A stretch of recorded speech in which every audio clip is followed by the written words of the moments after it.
After her father, VP Sara Duterte also condemned the execution of the arrest warrant against Pastor Kibuloy.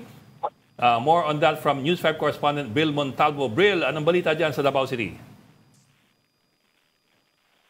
Yes, Ed, Ronald Ami, personal na dumalo si Vice President at DepEd Secretary Sara Duterte sa anibersaryo ng ika-126 sa Araw ng Kalayaan dito sa Davao City kaninang umaga. Sa isang ambush and interview sa Vice Presidente, nanawagan ito sa lahat ng law enforcement agency tungkol sa nangyaring pagsisilbi ng warrant of arrest laban kay Pastor Apollo Kibuloy noong Lunes ng umaga sa kanyang mga ari-arian sa lungsod kung saan nagdulot ito ng tensyon. Sabi ng Vice Presidente, siguraduhin umano ng otoridad ang pagbibigay ng respeto sa mga inosenteng sibilyan, mga ordinaryong citizen at lalong-lalo na ang mga bata na maaaring magresulta ng trauma sa kanilang paglaki. Pero giit ng pulisya, ipinatupad lang umano nila ang maximum tolerance at layunin din nilang protektahan ang lahat ng tao sa nangyaring paghahain ng warrant of arrest kay Kibuloy noong Lunes. And Ronald, Ani? Bril, meron bang nagpaplano dyan na magsampa ng kaso or whatever? Paano? Marami kasing reklamo eh. Diba? Overkill, sinasabi ay illegal. Siguro yung pinakamagandang gawin, sampahan ng kaso kung talagang tingin nila ay mali yung ginawa. Rule of law. Ronald, tama ka dyan, no? Ayon na sa pulisya, ay may 8 silang nadakit or naaresto noong pag-serve ng warrant of arrest doon sa Glory Mountain na pag-aari ng pastor sa Barangay Samayong dito pa rin sa lungsod. Hinuli nila ito kasi nga dala silang mga matataas na bolo at ito nga improvised na barila. At sa 8 nito, ay 2 nito ay mga minor de edad at kakasuhan sila ng obstruction of justice. Sa panig naman ng mga miyembro ng Kingdom of Jesus Christ, ayon sa isa sa mga legal counsel ni Pastor Apollo Kibuloy na si Attorney Celito Toyon, pinaghahandaan na ng kanilang kampo kung ano ang isasampa or counterfile doon sa mga otoridad. Bril, may report kami na gumamit daw yung mga followers ni Pastor Kibuloy ng water cannon laban sa mga pulis. Totoo ba yan? Yes, Ami, tama ka nga dyan. No? Noong Lunes, nung nagtangkang pasukin ng otoridad, itong kingdom ni Pastor Apollo Kibuloy doon sa Barangay Buhangin dito sa Davao City, ay sinalubong sila ng water cannon ng fire truck nito nga mga miyembro ng Kingdom of Jesus Christ. At ayon nga sa pulisya, inobserba pa rin nila ang maximum tolerance despite sa ginawa ng mga ibang miyembro ng COJC sa kanila. Saan gawa yung water cannon? Yung gumamit ng water cannon, hindi sila yung inaresto. Yung siyang bakit sila inaresto? Sila yung inaresto kasi nagawa yung pag-aresto doon sa Glory Mountain sa Barangay Samayong. At ito nga nanyaring water cannon ay doon ito nangyari sa Kingdom sa Barangay Buhangin. Bril, na-amaze naman ako na winoter cannon ng mga support ni Kibuloy mga pulis pero hindi hinuli ng mga pulis yung nag-water cannon sa kanila. Parang kakaiba naman yun, di ba? Bril, saan gawa yung water cannon? Made in China ba yun? Hindi na sinabi, Ronald, no, kung saan galing yung mga water cannon. Pero doon sa harap ng gate ng Kingdom ni Pastor Apollo Kibuloy ay nakapwesto doon ang fire truck noong pagdating ng mga otoridad last Monday.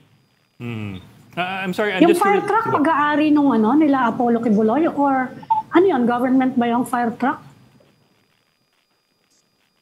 Hindi natin nakita personal sa loob yung fire truck kasi nga nandoon sa loob ng Kingdom yung fire truck at hindi natin nakita kung anong nakalagay doon kung sa Bureau of Fire Protection ba yung mga fire truck. Pero ayon sa aming sources, pagmamayari ng Kingdom itong mga fire truck na nasa loob. Well, ako honestly, I'm really just surprised na na water cannon ng mga pulis at hindi sila bumawi. From what you're saying kasi hindi naman sila yung hinuli. Kasi we've had instances before in the past na yung pag may konting umalma sa rally, dinadampot kagad. Pero ito... Pag mga progresibong grupo, ito water cannon sila. Moporma pa lang di ba? Ito water cannon sila. Hindi sila hinuli. I'm not saying that they should. I'm just saying that it's... I suppose it's unusual or it's the Philippines. Bril, tatanungin ko na rin yung yung kahit pa man na... Sige, go ahead, Bril. Yes, tama nga, kahit nga winater canon ng mga miyembro ng KOJC ang ating otoridad, but ayon sa kapulisan, pinapanatili pa rin nila ang composure at ine-exercise nila ang maximum tolerance. Kasi nga, ayaw din nilang may masaksahin sa panay ng mga COJC. Yan ang maximum tolerance talaga, di ba? Maximum tolerance. Bril, follow-up ko lang yung pinag-uusapan namin kanina, yung tungkol sa na-ambush nga siya na nagbibiruan niya yung mga reporter sa kasi VP Sara, napansin niyo daw na medyo pumapayat siya. Na-coveran mo din ba yun? Sabi niya, kahit daw oppressed pwede ka pa rin mag-two-piece. Pero sabi daw ni Vice President. Yes, tama ka dyan, Ami, no? Kasi nga itong si Vice President Sara Duterte, isa dati naming mayor dito sa Davao City. Kaya gano'n na lang ang closeness ng Davao Media at itong si VP Sara. At every time na may mga ambush interview, hinahaluan namin ito ng mga jokes sa mga tanong sa kanya. At isa nga sa mga jokes na natanong namin sa kanya kanina, ito kung bakit siya pumayat. Kasi nga napansin namin na medyo sumeksi itong si Vice President Sara Duterte compare sa last interview namin sa kanya. And ayun nga kay VP Sara na kahit pa man stress siya, maraming problema ang kanyang iniisip, but still dapat daw maganda siya at sexy at makakasuot pa daw siya ng bikini. Pero Bril, to that point, so sinabi ng VP, tama ba ako? Sinabi ng VP that she feels oppressed or stressed? Which one is it? Did she say she feels oppressed? Ang sabi niya kanina is stress siya. Stress. Stress, parang may mga problema dito sa bansa. Yung mga issue laban sa kanya. Okay. Pahabol na rin ako dun sa Independence Day rights dyan sa Davao City na pinangunahan ni VP Sara. By any chance ba pinatugtog yung bagong Pilipinas? Bagong Pilipinas, no? Bagong Pilipinas hymn tsaka yung bagong Pilipinas panata. Hindi daw hymn, sabi ni Ami, song. Song. It's just a song. It's a pop song. Ed, napansin din natin kanina kasi nga nagpalabas ng memorandum at circular itong si Pangulong Bongbong Marcos na dapat kantahin itong bagong Pilipinas sa mga events. Pero kanina napansin natin na hindi pinatugtog ang nasabing bagong Pilipinas din at itong bagong pledge. At tinanong din natin si VP Sara kanina kung ano ang komento niya o reaction tingil sa ipinalabas na memorandum circular ni PBBM. Ang sabi lang niya, no comment. No comment? Talaga Yun no comment? yung sabi niya, no comment. Okay, that's medyo loaded yun kasi it's something that you would have expected her to react to.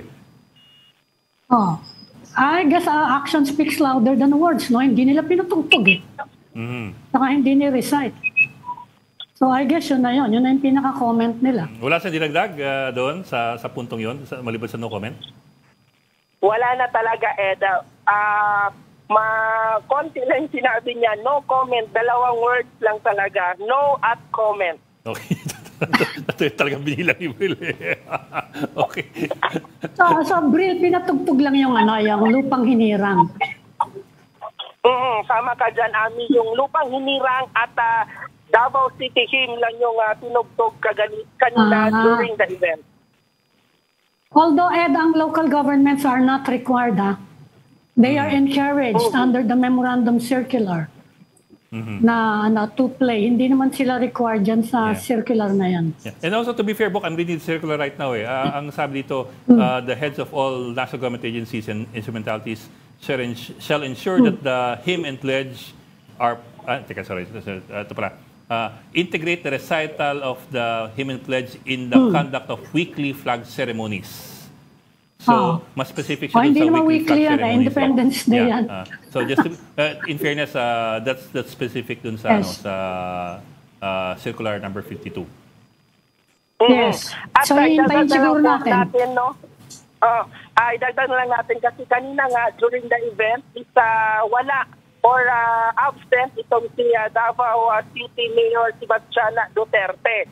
Ang kanyang vice mayor lang ang present kanina at syempre si VP Sara. At tinanong natin na si Vice President kung ano ang komento niya doon sa sinabi ni former presidential spokesperson Attorney Harry Roque hinggil sa nalalapit umano na suspension ni Davao City Mayor Sebastian Duterte. Ang sabi lang niya is wala daw siyang natanggap na information about sa suspension sa kanyang nakababatang kapatid. Okay. Ronald, ano ba? Okay. Ami, okay na? Si Bril, Thank you. Maraming salamat, Bril Montalvo ng News 5 Davao City. Thank you, Bril. Thank you, Bril.